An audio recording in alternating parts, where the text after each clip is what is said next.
सिद्धेभ्यः ओम नमः सिद्धेभ्यः। ओंकारं बिंदु संयुक्तं नित्यं ध्यायन्ति योगिनः कामदं मोक्षदं चैव ओंकाराय नमो नमः। सरस्वती नमस्तुभ्यं वरदे कामरूपिणी विद्यारंभं करिष्यामि सिद्धिर्भवतु मे सदा। सरस्वती सभा मध्ये सुलक्ष्मी ज्ञानरूपिणी कल्याणी सर्वलोकस्य माता ज्ञानमती मता। जलो द्वादशांगमयी जिनवाणी माता की जय। रत्नकरण शावकाचार्य की क्लास प्रारंभ हो रही है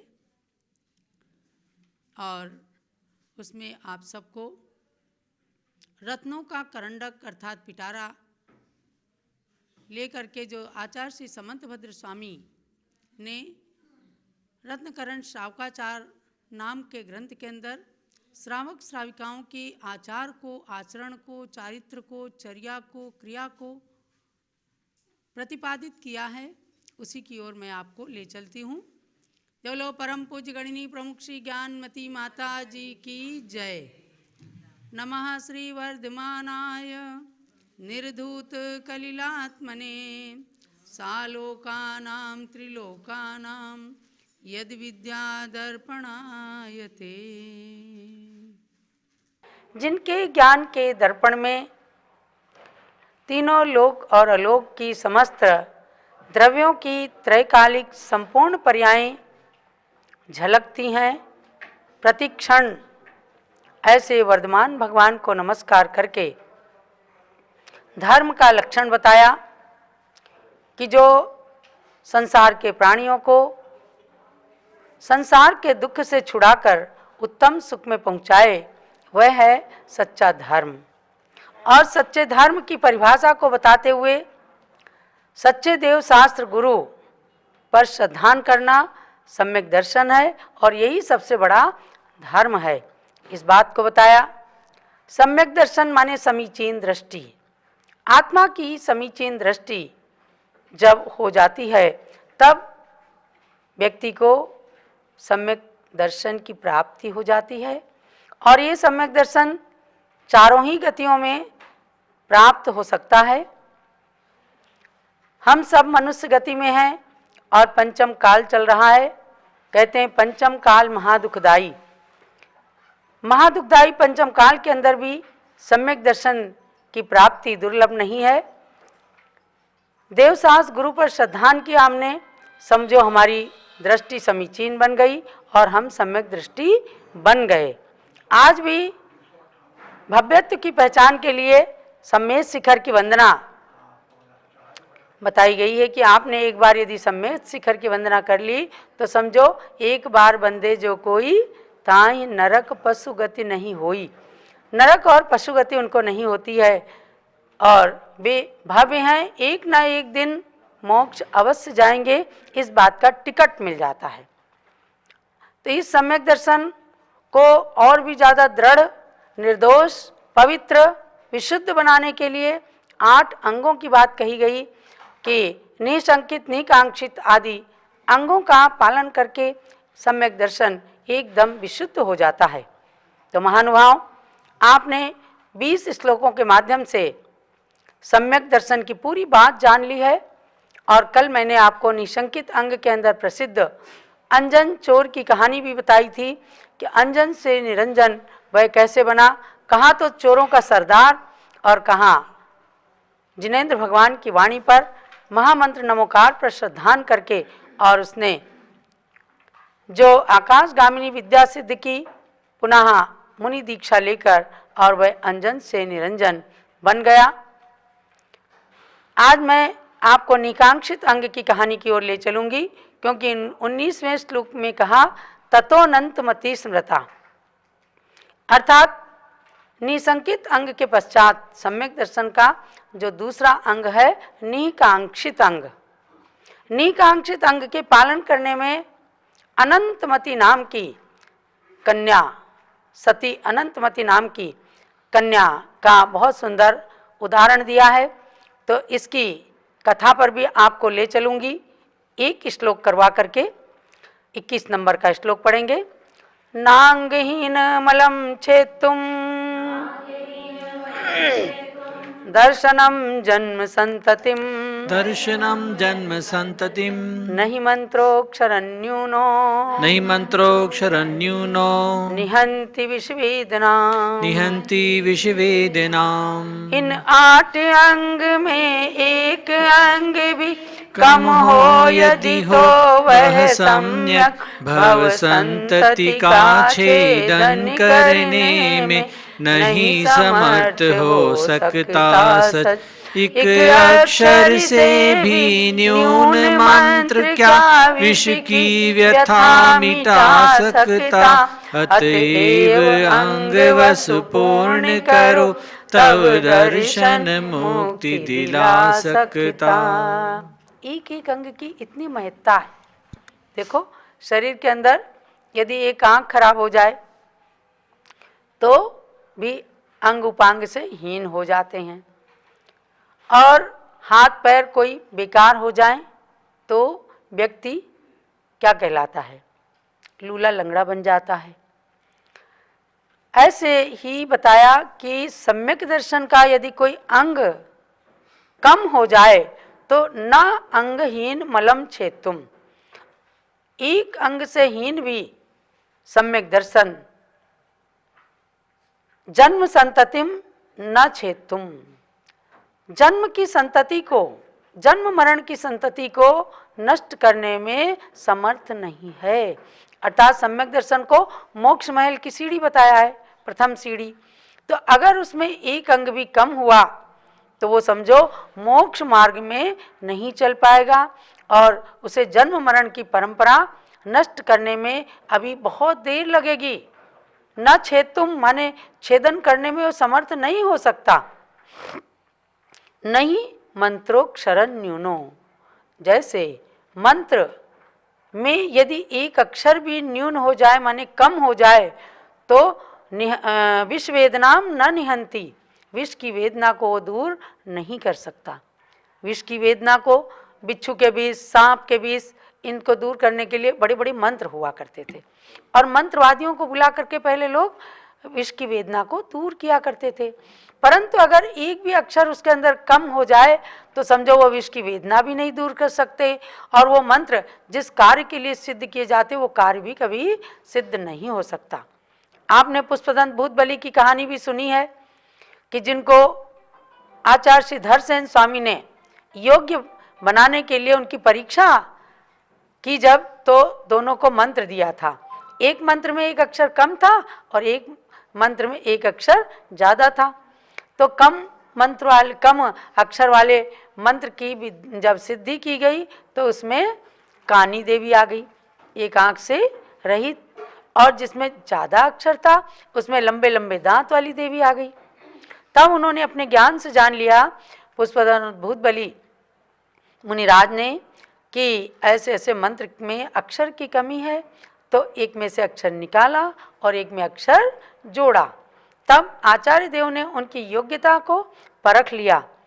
तो ऐसे ही बताया कि किसी भी मंत्र में एक अक्षर, एक अनुस्वार, विसर्ग भी यदि कम है तो वह जन्म की संतति को या कार्य की सिद्धि को पूर्ण नहीं कर सकता, जन्म संतति को छेदन नहीं कर सकता, कार्य की सिद्धि नहीं करा सकता। तो ऐसा सम्यक दर्शन बहुत ही अनमोल है।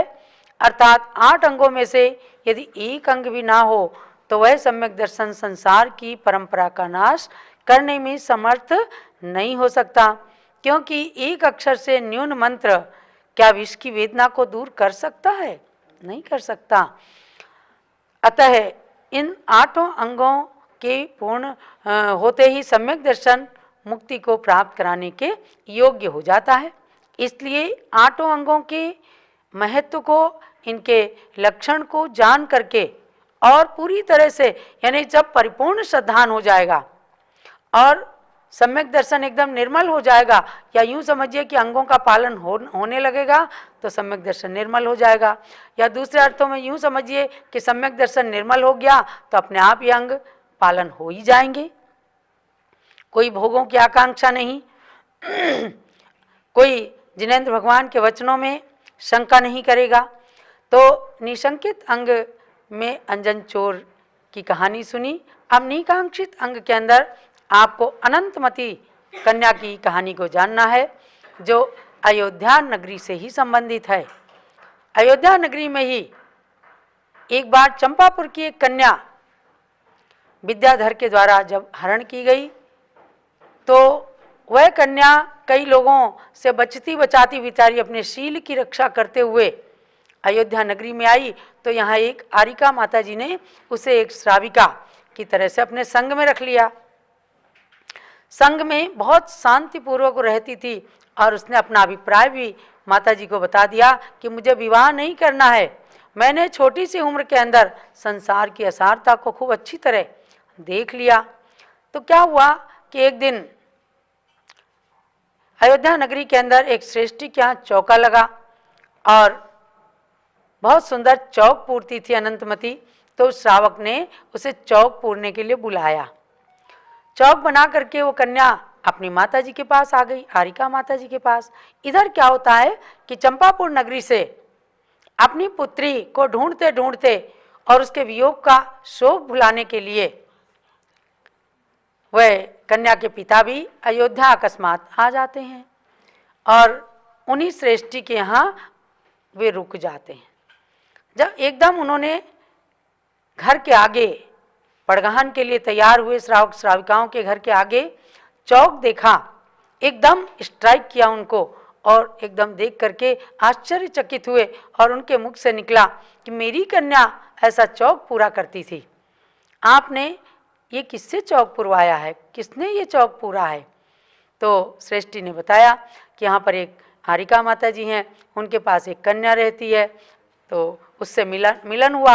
एकदम चंपापुर के वे श्रेष्ठी पुत्री के साथ मिलते हैं और बहुत भावुक हो जाते हैं कि चलो अयोध्या के अंदर मेरी पुत्री का मिलन हो गया। वापिस ले जाना चाहते हैं, लेकिन पुत्री ने कहा कि पिताजी मैं बहुत संसार के अंदर भटकती भटकती और न जाने कितने लोगों के द्वारा गलत दृष्टि का पात्र बनी, लेकिन मैंने अपने शील की रक्षा की। अब मैंने संसार की असारता को देख लिया है और अब मुझे दीक्षा लेना है। और वह दीक्षा लेकर उसके सामने सारे भोग की सामग्री थी, लेकिन किसी की इच्छा नहीं करी और उसने फिर सल्लेखनाव्रत धारण करके 12वें स्वर्ग में जाकर देवता की पर्याय को, यानी सम्यक दर्शन में दृढ़ होकर के स्त्री पर्याय से उन्हें जाकर के देव पर्याय को धारण कर लिया।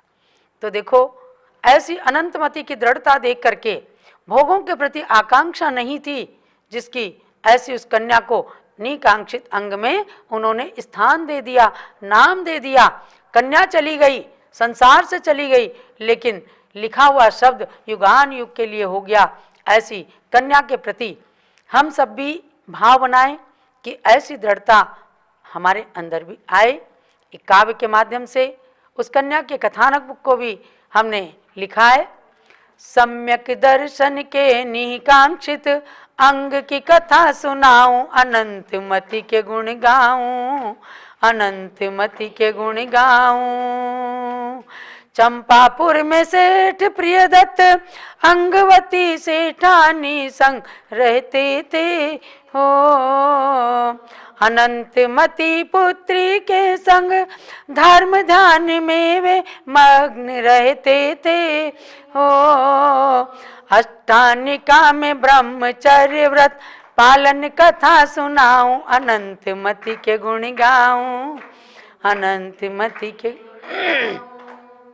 ये संक्षिप्त कथानक यानी कि माता पिता ने फाल्गुन मास की अष्टानिका में ब्रह्मचर्य व्रत लिया और अष्टानिका में उस कन्या को भी खेल खेल में ब्रह्मचर्य व्रत दिलाया, लेकिन उसने आजन्म उस ब्रह्मचर्य का पालन किया और उसकी कथा सुनी। तो महानुभावों, ऐसे सम्यक दर्शन के अंग का, निकांक्षित अंग का पालन करना है। ये कथानक थोड़ा और है। धर्म करते समय केवल एक इच्छा रहे मन में, मोक्ष की प्राप्ति हो भगवन, पाप किंचित न हो तन से। कैसी इच्छा रखता है? सम्यक दृष्टि। न वैभव चाहूं स्वर्गों का, नहीं चक्री की संपत्ति, हो केवल ध्यान प्रभु तेरा, मेरी त्रैलोक की संपत्ति। हे भगवान, मेरी तीनों लोकों की संपत्ति मुझे मिल जाएगी जब आपके चरणों का ध्यान मेरे अंदर हो जाएगा। पलेगा सम्यक दर्शन का, तभी नहीं कांक्षित अंग मेरा, अनंत मति कन्या के सदृश रहे मजबूत मन मेरा। इन्हीं की छवि आज की ज्ञान मति माता में दिखती है। देखो, अयोध्या में वह कन्या अनंतमती थी और अयोध्या के निकट जन्मी ज्ञानमती माता जी के अंदर आज संसार शरीर भोगों से विरक्त होकर के 20वीं सदी की प्रथम बाल ब्रह्मचारिणी कन्या आरिका बाल योगिनी बनने का जो सौभाग्य प्राप्त हुआ, तो ये अनंतमती से कम नहीं है। इन्हीं की छवि आज की ज्ञानमती माता में दिखती है, बड़ी दृढ़ता सिखाती हैं, ग्रंथ भी खूब लिखती हैं। कितने ग्रंथ लिखे हैं? क्यों अमरचंद जी? 500। और लिखे ही नहीं है ग्रंथ, उनमें डूब गई। अर्थात ग्रंथों का आलोडन कर करके समुद्र से जैसे रत्न निकाले जाते हैं, ऐसे रत्न निकाल करके हमें प्रदान किए 500 ग्रंथ के रूप में। आज के इस महाकलयुग में भी सम्यक संभव है। आपको भी ध्यान रखना है कि सम्यक दर्शन आज भी संभव है। आज के इस महाकलयुग में भी सम्यक संभव है, नहीं बाजार में मिलता, न केवल पुस्तक में ये है। सम्यक दर्शन कहाँ मिलता है? आत्मा के अंदर है, तो न बाजार में मिलता है न पुस्तकों में। नहीं बाजार में मिलता, न केवल पुस्तक में ये, चंदनामती से पाने को गुरु चरणों में आ जाओ, रहो संसार में संसार को अपने में मत लाओ, रहो संसार में संसार को अपने में मत लाओ। अर्थात पंच परिवर्तनशील संसार के अंदर भी रह करके और इस संसार के भोगों में तन्मय नहीं होना, भोगों से विरक्त होना, यही निकांक्षित अंग का सार है। तो आप सब लोग सम्यक दर्शन की बात श्रवण कर रहे हैं।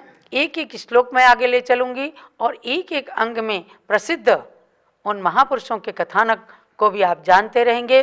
कल तृतीय अंग है निर्विचिकित्सा अंग, उसमें राजा उद्दायन किस प्रकार से प्रसिद्ध हुए वह भी कथानक आपको कल सुनाया जाएगा।